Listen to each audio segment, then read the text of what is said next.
Look at this Firefly. What a little buddy. Too bad it doesn't want to team up with me. Shanna tried chasing Jaxie several times, but it always ended in disaster, until one day she stubbornly held onto a street lamp in the rain, pulling at it and saying, "Dummy, do you think glowing will attract others?" Jonah clung to his hard-earned love, but Jaxie slipped away like a stunt, the rain drumming for his shattered heart. Not long after, Jaxie, the queen of I'll Never Look Back, quietly returned to Jonah, seemingly tough but secretly uneasy. She leaned on Jonah's shoulder, finally putting down the tiny emotional knife in her heart, but still stayed silent. Takes you had seen through Jaxie's thoughts and told Jon, "Don't worry, I'll write my own letters from now on, those were all penned by you." She wasn't sure if it was intentional or accidental, but she dramatically added, "This is a golden opportunity." Jaxie woke up in the hospital to find Jonah keeping vigil by her side, feeling warmth in her heart. She covered her mouth with a blanket, eyes smiling like a crescent. After chatting, Jonah mentioned planning to confess to Takes After speaking, Jonah leaned in sweetly towards Jaxie's cheek, but just as he was about to leave, a visitor's voice came from outside. He had to sneak into the next bed like a cat. The visitor was Takes' dad, and Jonah took the hint and tried to sneak away. But due to his nerves, he accidentally stumbled into the wrong room. "Oh, sorry, wrong place. This isn't where I should be." Jon quickly found Takes. He confessed boldly, "I have much to tell you," and gestured for a fist bump fight, but Takes laughed uncontrollably. But after a few steps, she playfully fell, then rose to tell Jon, "Dad won't let me wear that hat. Not cool." "That hat, it's my dad's." "Not cool. That's a hat with special powers." My hat, my hat, my hat. Give it back to me." Dad gave it to me, so I must pass the lesson on to Jon.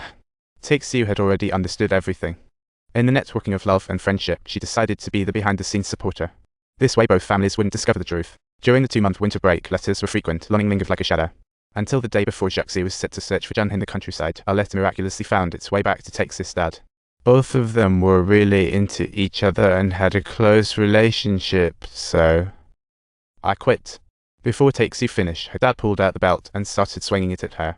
Happy Jaxie naturally didn't get to see Jon afterward. Takes sat across from Jon. Mimicking her dad, she pulled out the belt and said to Jon, "This isn't a belt, it's a whip." Dad did want to hit me, but so did the letters. Slowly and with satisfaction, execute him, little by little. That's definitely a great idea. Jonah was clueless, but Takes' belt was actually pointing towards herself. She reminded Jonah to take good care of Jaxie, and then turned to leave, leaving Jonah bewildered. For Takes, her dad's domineering nature had created an invisible barrier between her and Jonah and Jaxie. For the sake of her friends and lovers, she was willing to be a scapegoat. When the word Jonah arrived, she had already turned into an art piece on the wall. "Hurry up, don't look at me, I'm not a real exhibit. Nearly deceased, don't perish, what an inconvenient situation this is. Don't die, you idiot, could die already, idiot." Luckily she was saved in time. This experience made Jon realize that he shouldn't be so selfish. To let go might be the best choice. He looked at the teary-eyed Jaxie, feeling a mix of emotions in his heart. Yet turning back, his radiant smile faded, leaving only tears and struggling heart. And when Jaxie turned back again, there was nothing left, just a necklace quietly hanging on the doorknob. Jaxie's heart squeezed as she bolted out of the room and ran out of the hospital, not noticing. There was already a long line outside, a vast crowd, hard to find the one to avoid. It wasn't until the moment Takes was discharged from the hospital when Jaxie finally came to know that Jon had joined the army. Before the train took off, Jaxie weaved through the crowd, desperately searching each compartment until finally, in front of a window, she spotted that familiar figure.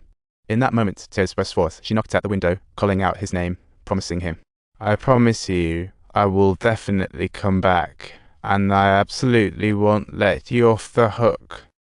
I promise, I promise, I promise, I promise truly.